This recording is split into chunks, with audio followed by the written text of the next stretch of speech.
The New Yorker, a major publication here in the United States, recently published an article titled Chick-fil-A's Creepy Infiltration of New York City.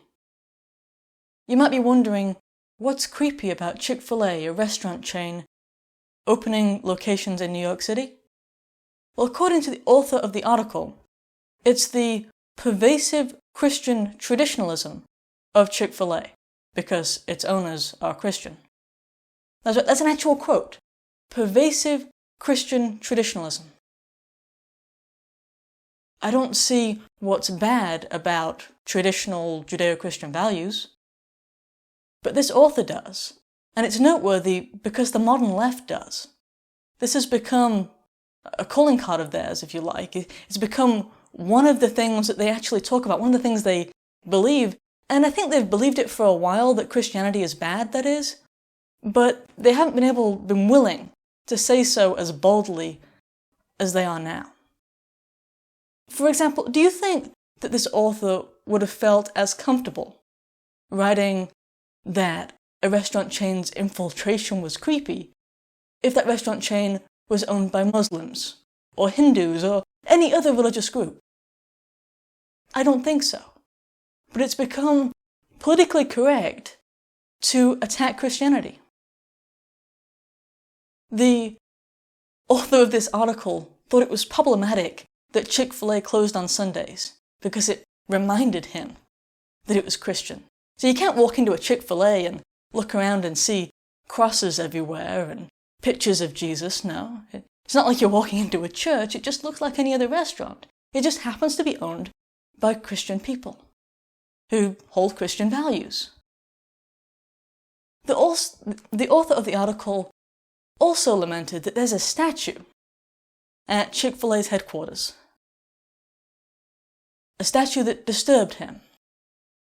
Was it a statue of Hitler or Mao, these mass murderers, like Stalin, or the warlord of Muhammad? No. The statue that made him uncomfortable was a statue of Jesus. You know, that foreboding figure. I mean, seriously, I couldn't even make this up.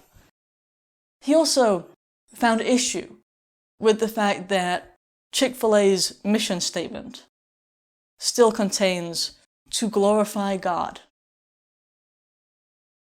That made him uncomfortable. I mean, it's kind of beyond me that it's that over the top, and that he's so forthcoming about his own bigotry. But that's modern leftism. I can probably demonstrate this best by looking over at the recent Senate confirmation hearings of Mike Pompeo for Secretary of State.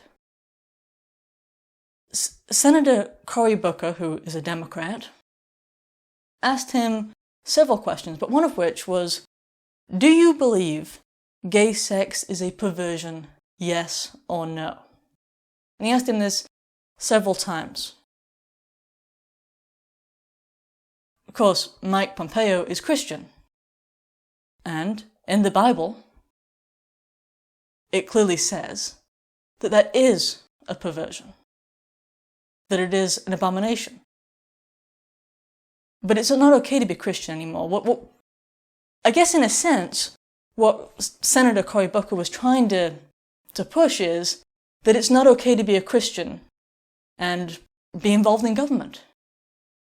It's societally not okay to be a Christian. Because the only correct answer politically was apparently, no, it's not a perversion. And I think it's important, the wording of the question, because it wasn't, will you discriminate against gay people? That wasn't the question. It wasn't, do you think they should be killed? Nothing exaggerated like that. Just about his personal beliefs. And his personal beliefs were a problem and are a problem. I guess you could say that we're leaning towards the state recognizing certain religion, or at least recognizing that religion is not okay. Another example was in, I believe it was July of 2017, when Donald Trump went over to Poland and he discussed Western civilization. That was the term that he used. And he was berated by the media for it. One of the quotes that the media latched onto as a way to slander Trump, a quote that I actually kind of love, but it was, "We put faith and family, not government and bureaucracy, at the center of our lives." Now, some normal people would be like, who sees a problem with that? Don't we all put our own faith and our own family above government and bureaucracy? I know that I certainly do. But the media was in uproar. How could he say that? Bloomberg reported, and this was their title, "Trump just redefined Western values around faith, not democracy." I hate to break it to them, but there is no democracy without faith. Not really. Whether you like it or not, moral secular societies don't exist for long. They don't survive for long.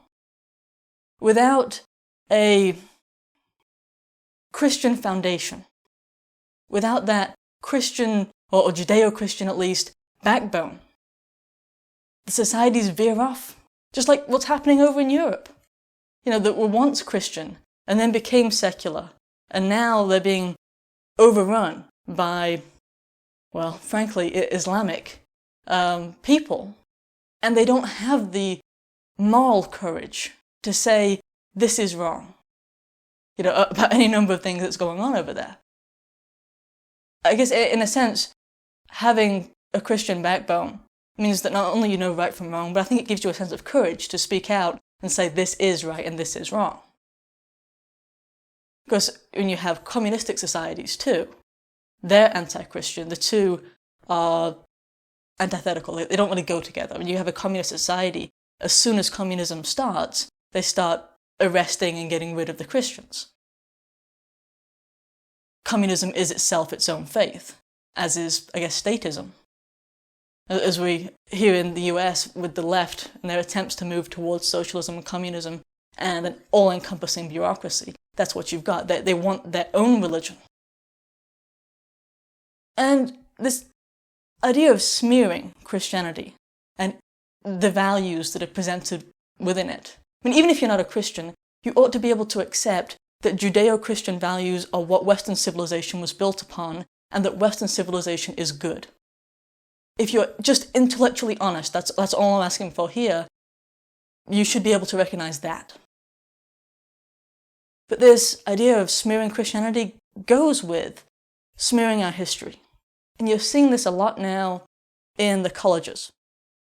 These people who complain about dead white males, the dead white males who wrote our Constitution, who fought the War of Independence, who throughout history have defended the values that the left now hates. I mean, when you look throughout history, it's these Judeo-Christian values and countries and communities that have been great. And they smear them for being slave owners. Slavery wasn't a white thing, it wasn't a Christian thing, it was an everywhere thing, but in white Christian civilization, it was ended. And over in other parts of the world, it still goes on. In non-Christian parts of the world, today, there are slaves. Millions of them. From India to Pakistan, to Africa. Millions of them. And you don't think of it because you think of slavery, you think, white masters and black slaves, and that's all there ever was, and it's, in America and maybe the UK. But no, it was the world over. And there were Muslim masters and Christian slaves, and black on black slavery in Africa. It happened everywhere. But here it was ended. In the West, it was ended. And this anti-Christian message has gotten so pervasive that it has been used to attack the rights of a baker who refuses to bake a cake Now, this particular case, in which a couple who owned a bakery refused to bake a cake for a Christian wedding, has been mislabeled and mischaracterized by the media as a Christian baker refused to bake a cake for a gay couple. That's not the case. They would have been, they said publicly, if that gay couple had come in and wanted a birthday cake, fine. What they weren't willing to do was themselves play a role in what was a sacrilege of the sacred institution of marriage. Increasingly, we're adopting this idea that marriage is a piece of paper that you get back from the government, after a celebration, that gives you a few privileges and insurance benefits. But it's not. It's a union between man, woman, and God. And to Christian people, that is exactly what it is. To Jewish people, that is exactly what it is. And so, what they're actually being asked to do, these Christian bakers, was in direct violation of their faith. Because they're creating it for what is not actually marriage, and what the Bible does view as an abomination. So, even 10, 20 years ago, this wouldn't even been a thought. And if a couple of gay people wanted a celebration and the Christian person didn't feel comfortable, that gay, couple would have gone somewhere else. But now it too is one of the left's things because of the anti-Christian message. Notice that, if a gay couple went into, say, a Muslim bakery, they're not going to get served there either. But the overall message of the left, the narrative of the left, is not anti-religion overall. It's certainly not anti-Muslim. It's anti-Christian, and distinctly so.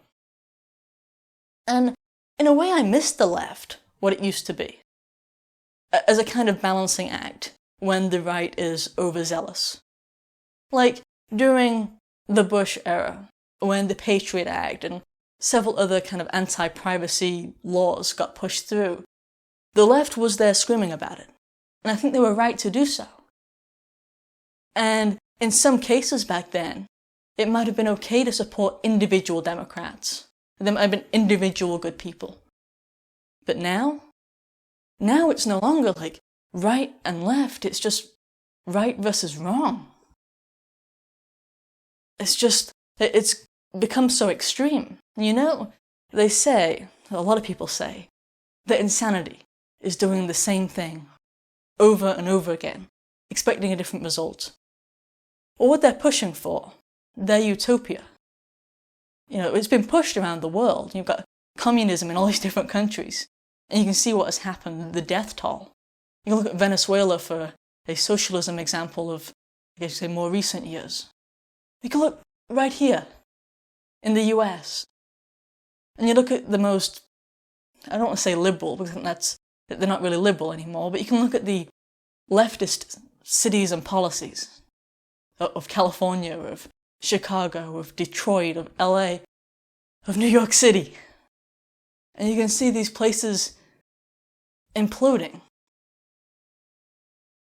The narratives of the left aren't rational as they proclaim. Because that's the thing, right? When you're anti-Christian, it's often, well, we're rational.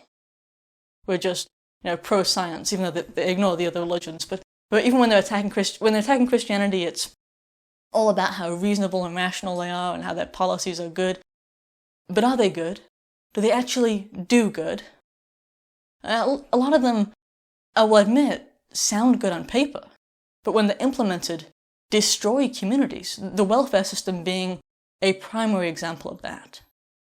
Obviously, the anti-Christian message doesn't sound good, but I can understand at least things like welfare, how it sounds good.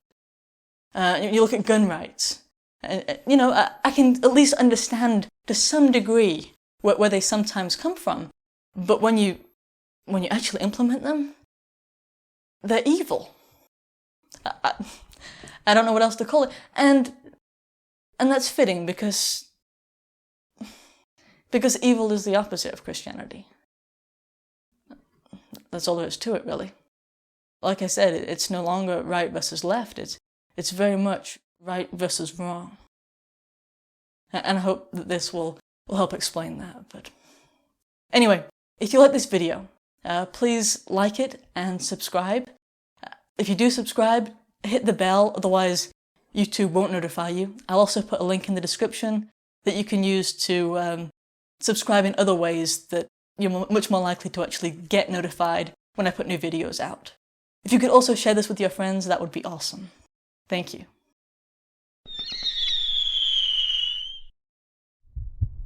Health-wise.